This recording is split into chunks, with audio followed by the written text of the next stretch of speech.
Welcome to Bubbles and Breakdowns, a space designed for you to show up as your beautifully imperfect self, where we dive into the good, the bad, and the bubbly. I'm Katrina. I'm Ashley. And I'm Ellen. Do you ever feel like you're running a marathon you didn't sign up for with a backpack full of everyone else's expectations? Well, today we are pulling back the curtain on a crisis so many of us are quietly drowning in. The perfect storm of burnout. Today we get to unpack exactly why we are wired for this exhaustion.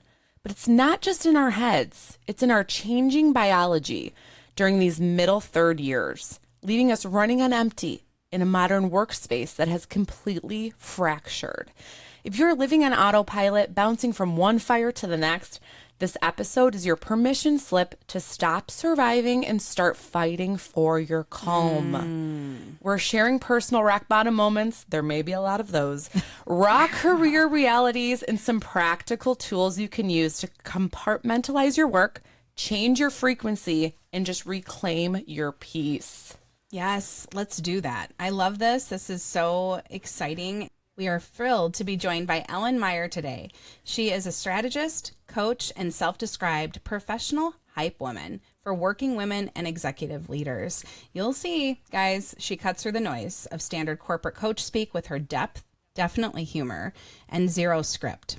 After 20 years of climbing the corporate ladder, Ellen now runs Grounded Growth LLC, where she does coaching and keynotes on burnout, workplace BS, and leading organizational change. She is obsessed with brain science, which, that's so near and dear to my scholar Katrina's heart. a scholar. I was going to say nerd, but I was like, ooh. It's fine. I'll take it. Habit formation and human psychology, and simply figuring out how women can heal from burnout without burning their whole lives down. Ellen, welcome to Bubbles and Breakdowns. We are so excited. So excited.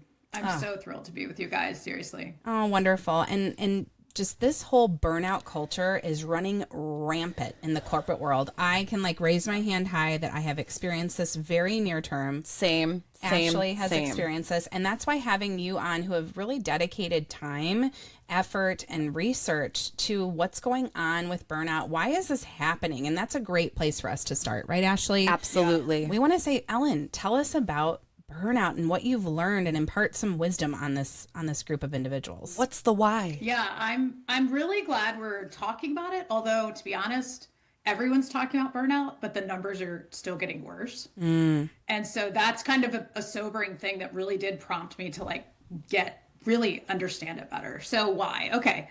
First of all, we always have to go way back. So I feel like a lot of our childhoods were burnout prep school in a way, right? So think we are, I'm an elder millennial / young Gen Xer, right? I'm right between those. The Xennials, yes. Yes, exactly. But I think anyone in that was growing up in 80s, 90s, was a very specific generation of girls growing up in that era. So I feel like we grew up fast. A lot of us would say we were hyper responsible. That was the first era of latchkey kids. Remember that whole, right? So it was you got home, you took care of things, you played till dark, came home, right? It was a very independent generation. I also think that a lot of women I talk to, and me included, we also grew up in emotionally volatile households. And so there was this sense of I'd handle stuff and I read the room. I adjust to what needs to happen. I keep the peace. So I think this combo of hyper responsibility and hyper intuition, how are people doing, really is kind of a recipe for over functioning, right? Which is hey, we're not just taking care of things, we're taking care of people. And if you fast forward that a couple more decades, a lot of us are in the throes of that. I call myself a recovering over functioner because I feel so much of what I'm doing is trying to pull back, trying to control and take care of everything at all times. The other thing I was really thinking about and talk about is, remember, this was the era where college admissions became super competitive. Yeah, that's right? true. So, Yes. Right? So we had this message as kids, okay, go to school, get a great job, especially women, because this was a really fabulous era for women, in the workplace, and we were going to work and do great things and have the kick-ass Shatter career. that ceiling. Yeah. Like women's empowerment to the 10th degree. Yes. Yeah. Yeah. But like, I mean, I was like, I feel like we started resume building almost in middle school. It's true. What clubs are you in? Like, What sports are you yes. doing? Are you volunteering enough? Did you help with the Exactly. parade? Yeah, all of it. the float making for homecoming, whatever it was. Yeah. And so, like, again, we've got this like hyper responsible taking care of things. And then you add this like achievement component. And right. Does that resonate? Well, that's like, what that I think we feeling of, could like, we could reflect back a little, because when we talk about this and when I hear you, I mean, all of this feels like you were literally in my home growing up. I am And triggered. Same. yeah, like I Same. had the volatile households. I had a job at 15. I actually had to give up extracurriculars and taking on responsibility so early in life. And I could ride my bike across the entire city and be able to be out until dark, and all this hyper responsibility, hyper intuition. I mean, I'm looking at Ashley. She's our sensitive, like she reads the room better than anybody. I am know. a sensi. But also, when you were saying this, I was like, Superpower. you know, I was thinking a lot about this, getting so excited to record this episode with you, thinking about, we don't talk about this why enough, and thinking about people pleasing. I was like, I was a people pleaser probably at 5 and didn't even know it. yeah. Yeah. I mean, this is where, I mean, I don't want to get, we're not going to therapize here, but, Right. you know, a lot of what we do does touch on patterns that develop before we even realize that they're a means of survival. And not in a dramatic sense, but I mean, for some people, yes. But I just mean, like, this was how we kept things steady in our lives.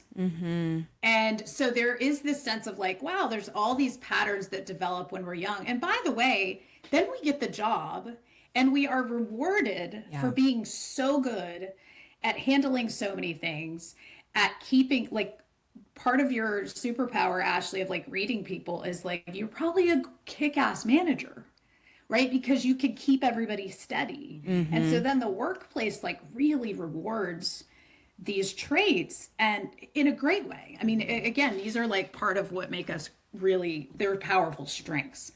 The problem is when you fast forward a couple of decades and all of a sudden you also have this layer of family life and responsibility, all the adulting that we have to do, and just the plate gets so full, and all these patterns, the perfectionism, the people pleasing, which we talked about. Like for me, I'm like very much performance driven, like productivity, like what did I get done today? Checklist, Again, all checklist. these things, exactly. And like all these things that, again, they were such benefits to us early on, building a career, all of that. We just get to where we can't sustain that same level. And we start to question, we start to, you know, if we're really doing the work, which I think is critical, we talk about burnout, is we start to look at like, what are my own patterns that help fuel this? Right. Which takes us to the second one, which is a really big one too. So the why of like, okay, part of it is like what patterns that developed. But the second one is we then experience this massive hormonal shift. Yeah. I know. I want to cry. Perimenopause, stand up. I know. The things that we... And we're finally talking about it more. Yes. Thank God, literally. But we're also learning it starts earlier. Yes. So by like 35 mid-30s? sometimes. Yeah. Yeah. And what happens is like basically in that 10-year stretch, roughly 35 to 45, is what I call these the hustle hormones. So these are like the progesterone, estrogen, the testosterone, all these things that actually like fuel that hustle that I was just talking about. Those are cut in half Right. during that stretch of time. I have felt this so much, whereas before, Right? you know, our capacity would have been much higher and our resiliency would have been much higher, to your point of like this. I love the way you phrase it as a hustle hormone. Yes. But that is what it takes. It's like energy that just wanes out of our body, and then we can't think clearly. There's so many impacts of all this receding Or like you hormone. said, Katrina, the resiliency, I can't bounce back. Right. It takes me Yes. so much longer to bounce back. Right. Exactly. Like sleep, like our recovery, sleep. I mean, how many of us are struggling with sleep in this stretch of time? Throw a glass of wine on there and now we're my up all God. night. All Yeah. night. Exactly. Oh yeah, no, it's crazy. And then so literally our recovery takes longer, that emotional resilience. So again, we now have like these patterns that are well developed, and then when we're like, wait a second, why can't I handle this as fluidly as I used to, right? Like, oh, I used to crush it, right? I could get by on 4 hours of sleep and still like nail that presentation at work. Or, like, but we can't survive on protein bars, and, like we have to care for ourselves differently now. Yeah. But this is a huge part of burnout that I talk about a lot, because I don't think we're talking about the biological part of burnout enough. No, and I didn't even really think of it as a factor until I came across your page. And I'm like, sometimes you just need that light bulb moment to hear it from someone else. That's what you were for me, to say, oh my gosh, this is starting to click. And also, let's spread this word to people to say, you're not alone in this. Mm-hmm. Yeah. Because it's heavy. And this was part of my own like journey to figure out, right? Because here's what happens, guys. We don't just all of a sudden wake up and go, maybe I'm burnt out, I'm going to have a lot more grace for myself. That doesn't happen, right? We usually push through. Yeah. We try to do all the things to get back to who we were and what we could handle at 35. I mean, I told myself, like, it must be that I need to get in better shape. I need to have more, more productivity hacks. I need to manage my time better. Those are helpful skills, but they're not going to solve burnout, right? Especially when you've got a true biological capacity shift happening. Mm-hmm. So part of that is really just, and I say this a lot, like that realization can be both like some relief, but also grief. Right, because you enjoyed that phase of your life when you were firing in all cylinders and delivering, and you felt so energized the way that maybe you were, rewarded growing up, and then how you achieved success. And then you really do struggle with this like lack of new identity, I think, in a way of saying, how do I identify how to feel good about myself at this new intersection of hormones Totally. and getting older. And I totally, and I actually really don't think it's like, oh, now we've got to downshift the rest of our lives. I actually don't think that's the message. I think it's like this recalibration, because I'm like, okay, my capacity is different, not better or worse. It's different. So how do I get more intentional with my time, my energy, how I care for myself, those types of things? Because being on autopilot, living in that default mode, that's where we're just going to keep feeling like we're never, we're always depleted. So I think the bottom line is, I think it can be a really hopeful thing, but it can come with like this sense of like, man, like this feels hard. Right. Just the weight is too heavy. Right. And it's almost like an immovable rock, but now let's throw motherhood on it. Like, why not have some kids? Right. Why don't we? I found myself the other day telling my husband, like, I just need to not be responsible for a day. And I think it literally started just thinking about, like, you're right. Early on, I was responsible for so much. Again, the eldest daughter, again, like all these things that now I'm like, I just need, like, I don't care who eats what for dinner. I don't care who's got clean clothes tomorrow. Like, I just need like a break to say, regulate myself. Yeah. Or just to not be receiving stimulus all the time. Right. Yeah. But I think that's huge, Ashley, because that's a great example of like, these are patterns I've always told myself I have to be responsible for everything. Where and how am I going to catch myself and make and choose instead of by default, like what I pour into? I think motherhood, I have 3 children. If it taught me anything, it's like, you really do have to be conscious about what you want to pour energy into, because if you do try to do all the things and be all the things, you will by default end up like not really being able to, focus where really the most important energy goes. And some of it is like letting some of those things handing them off, being okay with how your spouse might handle that thing. I mean, these are the tough details of it, but those are a lot of tactical like ways to reframe priorities. And this hits home to me, Ellen, so much. And again, we're not going through a therapy session, but as our listeners are out there saying, yeah, that it's hard for me to leave my house dirty, or it's hard for me to let my husband do the drop off because I love seeing them, or I like to grocery shop because I pick the right quote unquote things. You know, there's a little bit of like this relinquishing control that can be challenging. And I think especially because we have a proxy of how we're comparing ourselves, of how we used to be.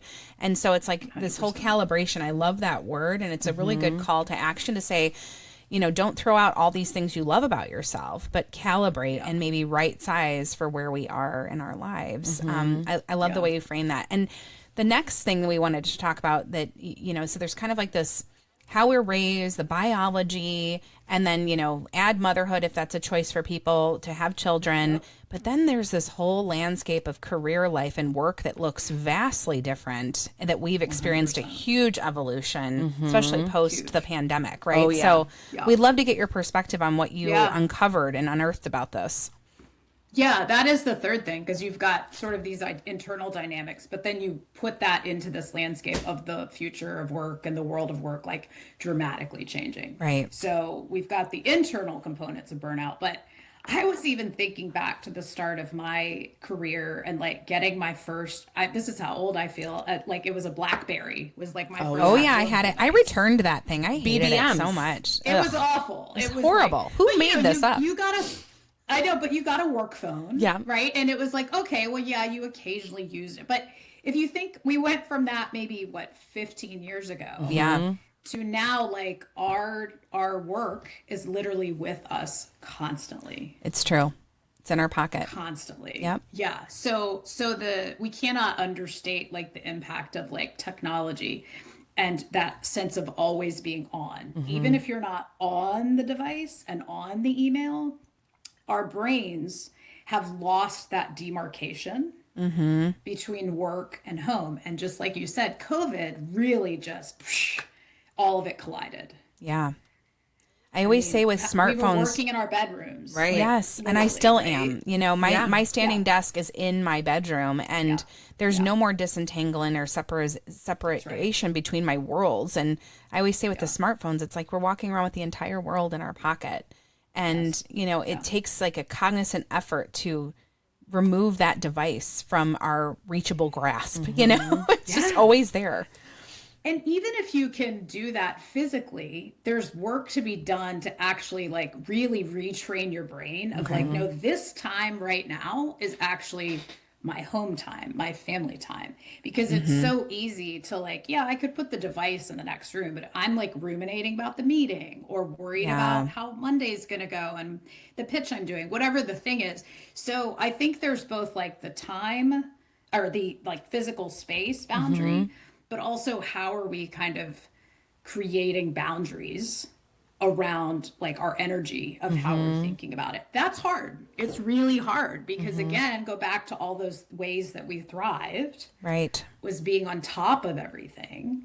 Yep. And now we're having to like decondition some of that. And it's really hard. The other thing is the pace of change in the workforce is insane. Wild. Insane. Introduce AI. Yeah, which is not regulated, that's taking up a ton of like real resources in the world, and we don't even know how to manage it. And everyone wants pervasive. You to use it though. Right. Yeah. Just this thing that we don't know. Just for the sake of using it. Okay. And AI is like obviously like is a seismic shift. Oh, like, seismic. And I do use it every day. Yeah. I do. Yeah. But this pace of innovation has been happening for many years. So really, ostensibly, like since we entered the workforce, like think of like, again, we talked about BlackBerries, but like everything, not just technology, but the pace, and I'll geek out a tiny bit because I was on the ops business side, like the COO. And so even as a business leader, the pace of having to stay on top of innovation and make decisions was shorter term, right? Because of how quick the economy and the world works now, which means for the employee and the working women like us, like there is like we stay at jobs like much shorter period of time, right? There's much less structure and stability in work in general. Yeah. And we're seeing that, of course, we're seeing that dramatically with layoffs and recalibration and reorgs, all of this. Yep. So the entire like structure of stability of work that we thought we were like paying into now feels like sinking sand. But isn't that so interesting how these things happen over a course of decades? You look at the real estate market. When my mother was growing up, Ellen, it was like if you bought a house, you just bought the best investment of your life. Your life. Like you were flush. You were set. It was nothing. It was going to do nothing but go up in value. And now the prices right now in many areas, if you buy there, it's going to go down in value, and it's going to happen that, and so we see these ebbs and flows. And We do. I think reflecting back on the pace of technology, what it causes is the burden of learning, constant learning, when you were talking about that. And I've actually been reflecting on this as I just started a new role, Ellen, is I was like, what if things were simplified? What if people went back to notebooks and had to keep their contacts in a piece of paper, and they didn't have to learn all this technology? And what my hypothesis is, maybe we could be actually way more effective and productive. Probably. Because you're not having to be in this constant learning, because if we're in constant learning, then we're not in constant engagement. And there's this trade-off. 100%. And so I think we're going to see the tip of the scale back. The pendulum is like really shifting in this direction of more technology, more effectiveness, more data.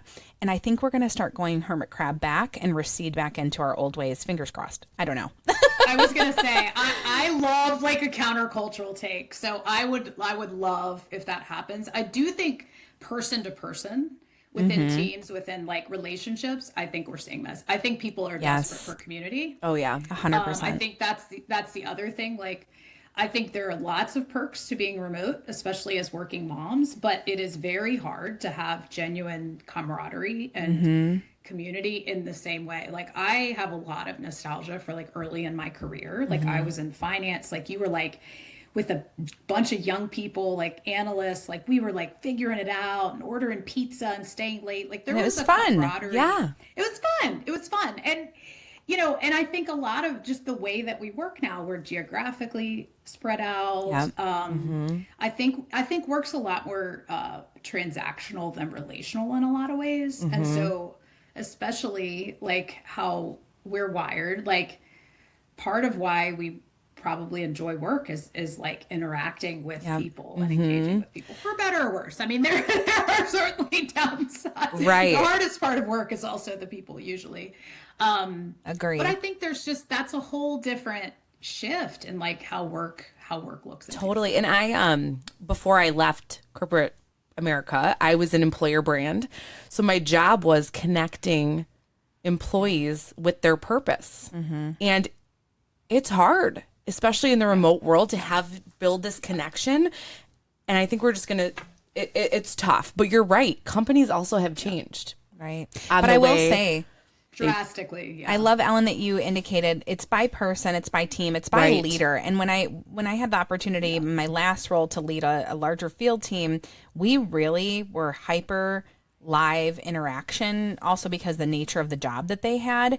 And I will say that the enjoyment and the reward of working on a team that has fun together is so critical. But we have switched to this kind of, I'm not going to micromanage you. I'm not going to force you to come in live too often. People being upset if they have to go in 3 days a week to an office because it's disruptive to their life. And I feel like it is definitely lost on many teams and many leaders, the importance of those live engagements, not to be micromanaging, but to build community. I think this is such a great point. And I do hope we see more of it, just being a little optimistic.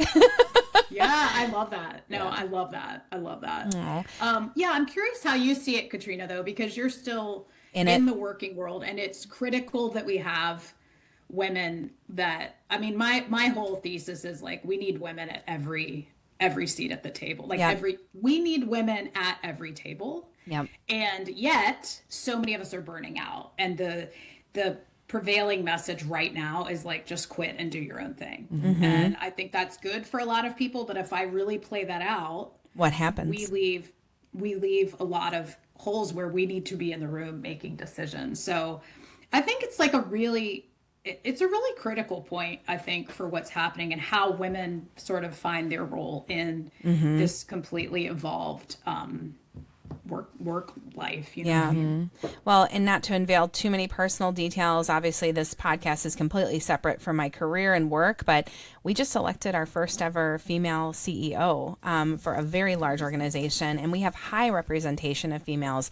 And I think that there is this balance of you don't want to burn them out. So it is about right sizing the work expectations and engagement. And I hope that we continue to have those conversations, because I know that, not every organization focuses on these things. So it does leave this trail of burnout dust and people jumping ship, and maybe jumping ship to the point where they put themselves in financial distress. And obviously we want to avoid that, because we all have bills to pay, families to take care of, and take care of ourselves. So to your point, maybe it's not always quitting, but it's saying, what can you do? And I'd love to talk about that. Totally. What can we do to avoid and right size the burnout, if exactly. you will. Right size. Oh my gosh. Well, I do think, to your point, there is the company that you work for, the people you work for, they certainly do impact.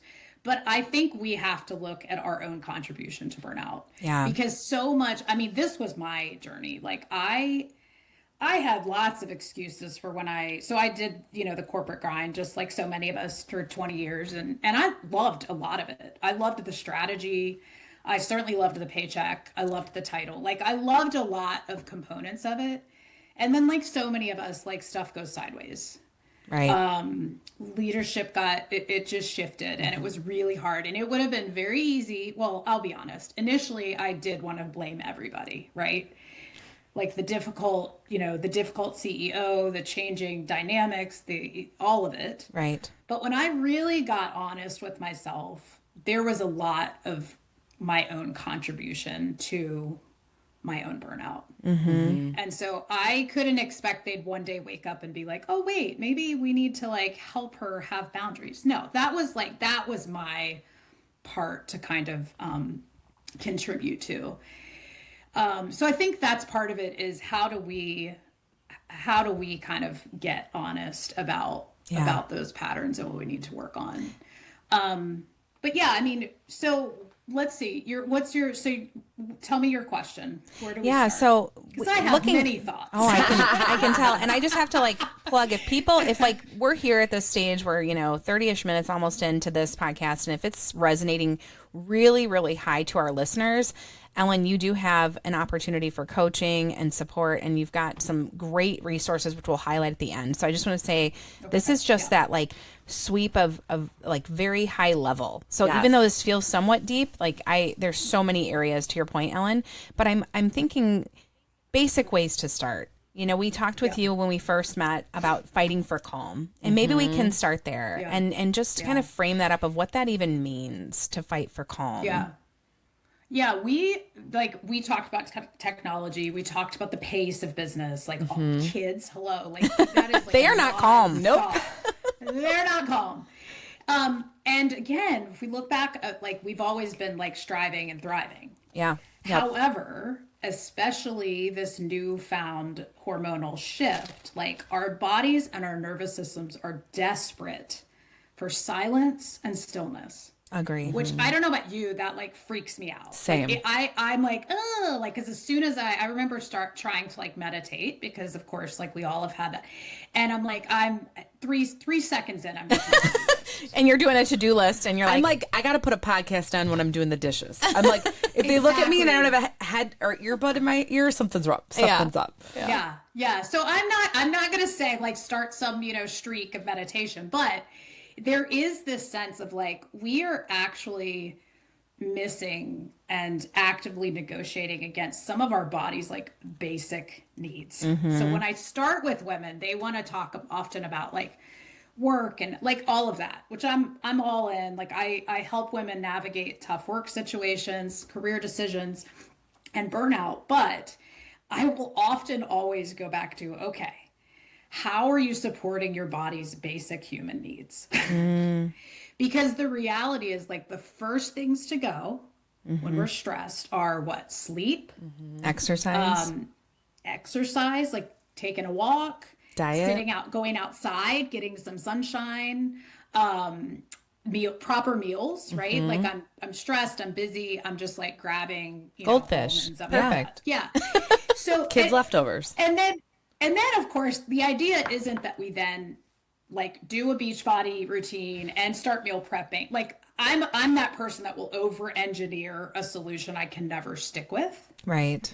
I think it's the exact opposite. I think we go back to like, what can I set as non-negotiable in my daily life that are me providing my body's like basic needs? Like literally like I started stupid easy, right? So it was like in between every meeting, I walked my mailbox and back. That's like perfect. Something, things like that. Something to get you oriented on like, even like this whole phase that's coming at us right now and we hear about is like snackable exercise. You know, it's like 3 minutes of strong exertion versus an hour and a half long walk. Because to your point of like, are we setting ourselves up for success if we go with these crazy plans? And we've talked about this on the podcast before, is like, if I hear another person that says I need to wake up at 5 a.m. and drink the green juice and like work out for 2 hours before my kids get up, I'm going to scream because that sounds terrible. Can't do it. 100%. Can't do it. So mine is like the exact opposite. So mine is how, like you said, snackable. Like, what are the smallest things that I can integrate throughout my day? Not there's more to do, but the reason this is important is, again, it's back to your brain. Your brain needs to relearn that your needs matter. Right. And they are paramount, not just matter, but they are fundamental to you functioning, right? Exactly. But there's like so many of us, like that's kind of last on the list. Like if I have time, I'll take a walk. And so how do we sort of like, and for me, I had to tell myself like, I'm not bargaining on this anymore. I'm taking a walk every day. I'm going to start with 15 minutes. I made it easy enough that I couldn't talk myself out of it. And then I told myself like, this is not negotiable. And that mindset shift, done in, little ways throughout the day, actually is the only thing that sticks. Like nobody sticks with the hard 75 and like you intentionally do something really intense, but trying to change. And the irony is, of course, like almost always feels like failure because you can't sustain it. Well, and also it's a level of consistency. So when you look at real health, like throughout people who maintain like a healthy body weight, care for sleep, all of that, it's about finding what you can be consistent on that becomes just integral and an integrated part of your day. And then as you do it, it pays off. It may take longer to pay off. It may be like a year before you drop those 5 pounds because you only have time for a 30-minute walk or a 25-minute jog or whatever that is. But I love that. It's about like looking at ourselves and saying, what can I do today that would be reasonable? And I think it's so hard though, because as 3, I can say people pleaser overachievers, we want to go big. Or go home. And you want the results. Right? And it's kind of like we're used to setting that up in businesses. How do we do it for ourselves? But you're exactly right. Like this is repatterning. This is rewiring a pattern that we've always told ourselves, well, unless it's XYZ, it's not worth it. Like unless it's, a hit, 30-minute, I'm sweating, unless it's that or whatever like the nth degree is, it doesn't count. This is where we have to rewire this, because if you're burnt out, like the last thing you need to do is some over the top work. You need to actually intentionally go back. But here, think about it this way. We are a pressure cooker of stress every day, right? There's more on our plate. There's more drama. There's fires to put out. There's struggles our kids are having, whatever that is. Think of every 3-minute tiny little window. And I don't care if it's a song you listen to, again, walking to your mailbox, like think of it as the pressure release valve on the pressure cooker. Just dissipating a little bit. That's my looking at the vegetable garden. Like I step out and take a look at it. And it especially, I think for me, and this works for every example, but just because I'm looking introspectively at myself, stay-at-home mom, I'm like, oh, I'll do this when my husband gets home. I'm going to explode. My pressure cooker lid is going to end up in the front yard if I don't release throughout the day. Bingo. And That's right. And then you take it out on your poor sweet family. I know. I do it all the time. They're like, Mom's crazy again. What's happening? Yep. Yes, I am. Well, her hormones are cut in half, and Yeah. What do you think? Yeah, literally. Yeah. Well, yeah. And that's the thing. I think it's relearning that like it does count. Right. Every little bit of that, it does count. Yeah. And it's this way to kind of get our nervous system back. And then of course you can stack habits. So then I talk to women about like, okay, it's not 5 a.m., but it's like what sort of stacked window of maybe a 5-minute routine in the morning and a 5-minute routine can you anchor your day in? And we just start to create some pockets, and it's crazy how your brain will start to like want those rituals. It's amazing. It's like, oh. So anyway, that's where I start, because also if you want to do deeper work of like healing and working through burnout, you cannot do so if you're tired, like exhausted because you're not sleeping, you're, not fueling yourself, you're not moving your body. And so it really is like getting back to some of these basics. Well, what I love about it too, Ellen, is because you're making it simplified for this audience, but as you're talking for those who are more into like the science, right? The aspects that you're talking about when you talk about the deep work or understanding why, okay, that's your psychological aspect. When you talk about habits, it's reframing your neurological pathways, which is all about this. Bingo. We still have neuroplasticity and we can retrain ourselves. And I think there's just, if we don't hear anything else in this episode, our capability and capacity for retraining how we think and what we do is not definite. It is infinite. And we have to start reframing that it can happen at any stage. And we have to know that maybe it won't happen as easily as it did when we were 20. We might have a longer time, establishing habits and reconstructing our neural pathways, but we can do it. And I know I'm getting like, again, Ashley is just like scholar, but at the same time, like, I think there's just a fundamental reframe, because a lot of times we find ourselves, Ellen, saying, it's just the way I am. I just have to learn how to deal with, this is just the way I am, or this is just who I am. And that kind of like settling in and not allowing ourselves to grow and to learn how to operate differently can really hold us back from enjoying a healthy, happy life, right? So yes, totally. But here's a reframe on that reframe a little bit. Yeah. Give it to me. There are a lot of us do have these patterns, right? I am a perfectionist, and I know that I can overthink stuff, right? And really ruminate on stuff. But instead of like really, I need to rewire that. What I do is I say, well, that's part of my process.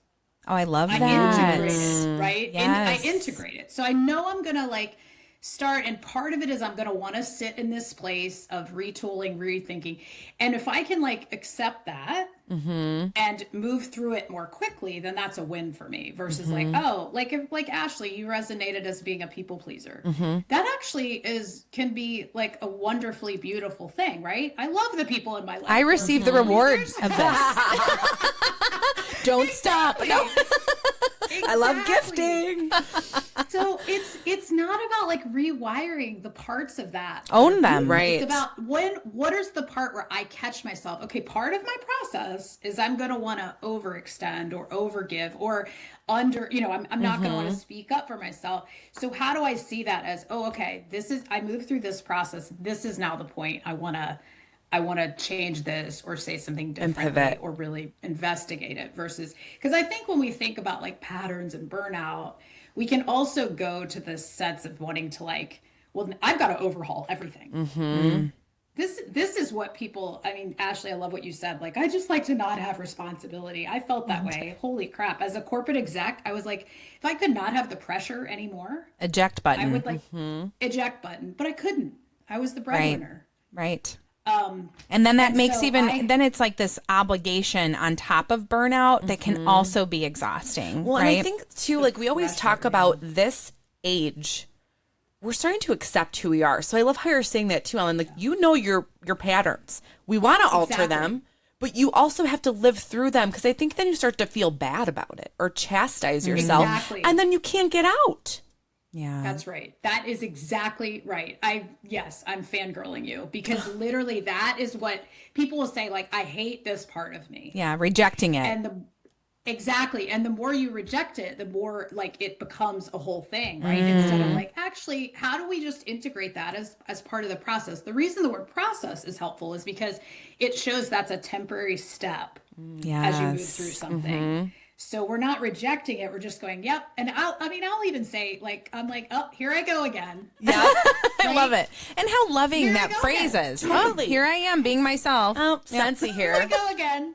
Yes. And if I do that for 2 days instead of 2 weeks this time, then I feel like I'm moving through it versus like, I've got to stop doing that. Totally. I love this Yeah. kind of like, because this also hits on so many levels. This conversation on burnout, it's going into self-love. Yes. It's going into self-improvement. It's about being kind to ourselves and evolving. And I could talk about this for hours, Ashley. And I think that what we will do is we will be sharing some information about Ellen. So hang with us to the end. But before we do that, Ellen, we'd love to just do a light little lightning round with you, get to know you a little bit more. So do it. if you had time to prep for these, I don't know. If you didn't, it's even better. We like no prep. So I'll kick it off with the first question, then we'll go back and forth. So Okay. what is your ideal weekend? If you could choose what to do and you had no responsibilities, what would that look like?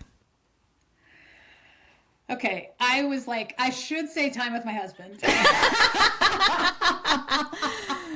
We all should. I wouldn't. I know. Who I adore, who's Right. wonderful every way. But what I would want to do is I would want to like get a lake house, like rent a lake house, short getaway, and allow my kids to bring their like closest pals. Because I'm at that stage where life feels very like my kids are 2 are in high school, 1's in middle school, and it's like I want. The sweet I spot. feel so happy with like a full house, a full table, the noise. joyful kids, the noise, the chaos. Because I'm in that period of recognizing, like, you know, there is. I don't want to be dour about it, but there is this sense of like, in a few years, life will look a lot different. So it would be like the chaos, and then of course I'd need a week to recover, but. But something like that. I love that you're like, if I could force my 3 children with me in a lake house for an entire weekend, because they don't. They want to go to their friend's house. They want to go, right. Yeah. Totally. And that's why we'd have to bring the friends to us so that we could be the party house. I love it. I love it too. Yeah. Well, I'm coming. Yeah, that'd be it. Yeah, I mean, literally, the more the better. I make some good snacks. She brings the fun. Exactly. Yes. Okay, No, next question. I believe it. Who inspires you? Who inspires me? Okay. This is okay. So here's genuinely who inspires me. Not the people that are doing like the showy big stuff. The Right. people that inspire me are the people that are doing like the quiet, hard work. Like who have these sort of conversations, these realizations that they need to change and evolve. And it doesn't look flashy, but it looks like I'm going to consistently, you know, learn more about myself. I'm going to sort of rebuild whatever that looks like for me, my relationships, my life, my parenting, whatever that looks like. I know that sounds a little cheesy, but those types of like people, and I get the joy of like working one-on-one with them regularly. And I'm like, it's just so brave. Like the quiet work is the bravest work. And so getting like a live seat for that. And it's the hardest. It's the hardest stuff. Right. Because you're really having to like unpack some stuff. But that like truly inspires me for sure. Oh, that's beautiful. It is. Let's see here. We'll have 2 more questions and then we'll highlight some things of how you can keep in touch with you, Ellen. So do you have a mantra that you use when maybe your life gets difficult or challenging? Is there something that you think and it kind of kicks you back into reality? Yeah. So one thing that changed my life about 10 years ago was reading this saying, everything's happening for me, not to me. And so recognizing like, you know, that like, oh, if something's hard, I just haven't learned that part yet. But this experience is for me in some way to grow, to learn, to evolve, something like that, versus feeling like these things are coming at me. So that's how I try to really see things. And it helps me to feel like I'm part of that like learning experience versus like, oh, I'm just like being, you know, Drug thrown along. off the deep Yeah, end. it's kind of Yeah. it's forging your path, right? In a sense of just It's less victimy of like why, Right. and it's more about how. Like this is happening, so how is this going to impact me? How can I go through this? Right? Right. I love that reframe. and how can I turn it into something positive? right and own it, not reject and like, it. And like, if something's hard, I haven't learned that thing yet. Like there's a component of like, I want to recognize like, it doesn't mean I'm broken or whatever. It's like, oh, I haven't been through this experience yet. Like, how am I going to navigate this? I love it. Same. Okay, I'd love to say I always found that, you know, and that like inspired and altruistic. That's usually after a freak out. Oh, of course. You got to go through the breakdown. Wait, what are the kids saying now? A crash out? Is that what it is? Exactly. A crash out? Yes. I was like, what's a crash You're out? so cool. I mean, my hairdresser Wow. said it to me, and I was like, I don't even know what that is. Like, girl, I know. Total crash out. And then Total you're crash Googling out. it. Yeah. I know. All right. Well, last question. What's one piece of advice you would have for someone who's experiencing burnout right now? The biggest piece of advice is do not overhaul your whole life. Like, do not make a Don't blow huge it up. dramatic decision. Because true burnout, right? There's lots, people use burnout in very different ways, but true burnout is really a nervous system depletion. And to do something big and, you know, a major change is adding more uncertainty, more instability, you know, which is exactly what your nervous system is already struggling with. And so I think, you know, that's our tendency to do something huge to fix it. And this is where I really think we need to kind of go the opposite way. What can I stabilize so that I can then rebuild my own sort of like capacity back up and shift? So that's the big thing I would say. I love that shift of thinking of stabilizing, because I think in those times of chaos and unknown, having that stable point will keep you grounded. It's like throw a little water on the fire. Like Yes. don't like sprinkle it. Like get it down to a smolder. Like you can get bangs, but don't break up bangs or don't shave the side of your head. No. Don't get bangs, right? Don't get bangs, yeah. And a lot of, I will say, obviously, there are workplaces that really are like they're not conducive to healing growth. Right. And so there are always exceptions where people really do have to make some big changes. But I think like the common language right now is just quit and start your own business or something. Yeah, it's true. Like there's a level of like creative capacity and mental reserves, and like you need to do that. And so layering on more pressure, more urgency to fix it. Trust me on that. That's not a good. Not the way. This is No. not the timing. Not the timing for that. So. Ellen, I think you've really allowed us all to think about burnout in a very different way. Yes. And I love this whole conversation. I think for any of our listeners out there that really found this to be evolving for them in terms of how they're looking at burnout. If you want to have more insights from Ellen, I highly encourage each of you to find Ellen on Instagram at Hey Ellen Meyer. And also we will put in the show notes links to your website with your coaching site, as well as this personal pattern quiz, which, spoiler alert, Ashley and I took right before this call, and it felt like a horoscope, and I felt called out. Same. I was very called out. I was like, Am I spying on you? I know. I'm the not. overthinking spiral. Could you tell? Yeah. And I'm the hustle trap, and I was like, I felt really called out. Yeah. Okay. The approval anchor is a big one too. Yes. I was high on that. Yeah. But I need to be like, told I'm pretty and say like all of those things. But anyway, Ellen, this has been a complete joy. We're so grateful for you to spend time with Bubbles and Breakdowns. And for our listeners, please remember that after every breakdown, don't forget the bubbles. If you're loving us, please join us and listen on Spotify, Apple Podcasts, wherever you get your podcasts. Check out our Instagram and follow Ellen. We have had such a great conversation. We'll catch you next time. Best.